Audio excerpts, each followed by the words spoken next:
3 अक्टूबर की देर शाम उत्तर प्रदेश के अमेठी में एक शिक्षक और उसके पूरे परिवार को गोलियों से भून दिया गया। इस भयानक हत्याकांड में शिक्षक, उनकी पत्नी के साथ साथ उनकी 2 छोटी बच्चियों तक को गोली मार दी गई। ये घटना इतनी भयावह थी कि साल 2024 में शायद ही इससे बुरा अपराध यूपी में देखने को मिला हो।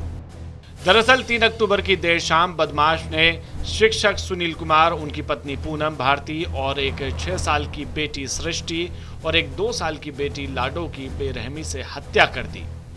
वारदात के पीछे मुकदमे की रंजिश मानी जा रही है। शिक्षक परिवार रायबरेली जनपद का रहने वाला है। वहीं घटना की जानकारी मिलते ही डीएम, एसपी सहित भारी पुलिस बल मौके पर पहुंचा और जांच पड़ताल शुरू की। दूसरी तरफ हत्या को अंजाम देने का आरोप एक चंदन वर्मा नाम के शख्स पर लग रहा है। हालांकि पुलिस की तरफ से कोई औपचारिक बयान अभी तक नहीं आया है, लेकिन कई टीमों का गठन किया गया है। वहीं अयोध्या रेंज के आईजी भी मौके पर हैं और सरगर्मी से आरोपी की तलाशी चल रही है।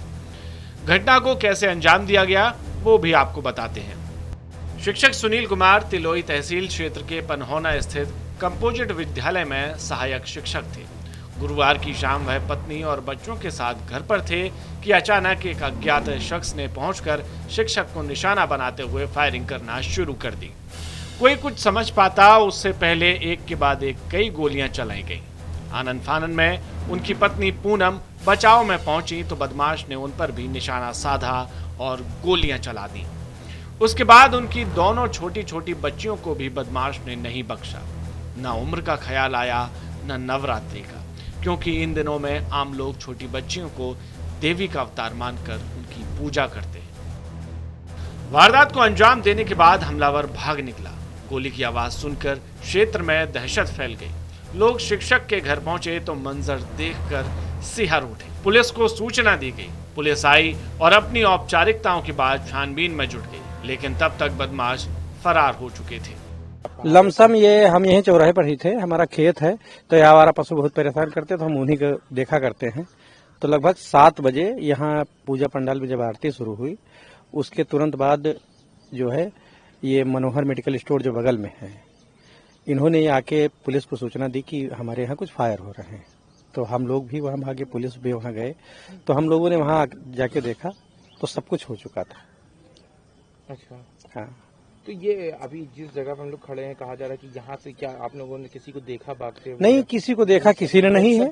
मतलब ये बताया जा रहा है कि पीछे से ये लोग निकल सकते हैं, क्योंकि इस हत्या को अंजाम देने के बाद वो लोग आगे से नहीं गए। क्योंकि क्या लगा जब आप लोग मौके पर, कुछ पता चला? 1 लोग थे, 2 लोग थे, क्या था? कुछ भी नहीं, सिर्फ जो है सब लोग लाशें पड़ी थी। केवल वो जो औरत थी वो जिंदा थी। अच्छा, थोड़ी देर बाद वो भी खत्म हो गई। इसका मतलब कि उस सबसे बाद में गोली उस औरत को मारी गई। तो क्या लगता कि आरती चल रही थी, इस वजह से भी शायद गोली की आवाज इतनी तेज नहीं सुनाई पड़ी? क्या रहा? नहीं, बगल वाले ने सुना, मनोहर ने उसको सुना, लेकिन जब तक कुछ समझते तब तक सब कुछ हो गया था। क्या 2 बच्चों को भी गोली मार दी थी? हाँ, बच्चों को भी गोली मार दी गई थी। दोनों बच्चे पड़े हुए थे और मास्टर साहब नहीं, ऊपर से नीचे मारी गई थी। क्या टीचर थे? जी, टीचर शिक्षक थे, सुनील कुमार गौतम। मामले पर सूबे के मुखिया योगी आदित्यनाथ ने भी दुख जताया। उन्होंने सोशल मीडिया साइट एक्स पर लिखा कि जनपद अमेठी में हुई घटना घोर निंदनीय है और अक्षम्य है। मेरी संवेदनाएं शोक संतप्त परिजनों के साथ हैं। दुख की इस घड़ी में उत्तर प्रदेश सरकार पीड़ित परिवार के साथ खड़ी है। इस घटना के दोषियों को किसी भी कीमत पर बख्शा नहीं जाएगा। उन पर कठोरतम कानूनी कार्रवाई होगी।